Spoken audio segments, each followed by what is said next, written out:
প্রতিদিনের চিন্তা ও প্রার্থনা। 10ই ফেব্রুয়ারি। দিনের প্রধান চিন্তা। আমরা নিজের চেষ্টায় স্থিরতা ও সমতা নিশ্চয়ই লাভ করিব। মুখস্থ করা যায়। এই সব ছায়াগুলি শিখাইছে মোরে, আমি নহি কিছু। যদি আমি চলি পথে তব আলো বিনা।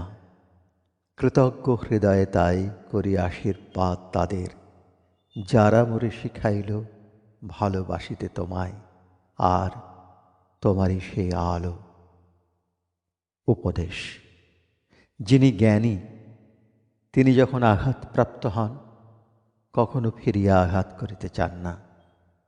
তার কারণ এই নয় যে তিনি নিজেকে খুব বড় মনে করেন। যথার্থ কারণ এই, তিনি তাঁহার শ্রেষ্ঠতম জ্যোতিস্বরূপের কাছে নিজের আনুগত্য প্রমাণ করিতে চান। আমরা যখন একটা কড়া কথা শুনি সেটা আমাদের চিত্তকে নিষ্পিষ্ট করে, কিন্তু ইহার প্রতিকার হয় তখন যখন আমরা অন্য চিন্তাকে মনে স্থান দেই।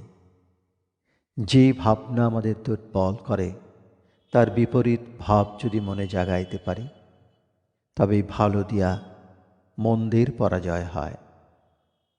প্রার্থনা। হে প্রভু, আমার সকল চিন্তা ও প্রার্থনা যেন তোমারই দিকে ধাবিত হয়। সকল গোলযোগ ও অস্থিরতার ঊর্ধ্বে তুমি আমাকে তুলিয়া লও। মনে এমন দৃঢ়তা ও সংকল্প দাও প্রভু, যাহা কিছুতেই বিচলিত হইবে না।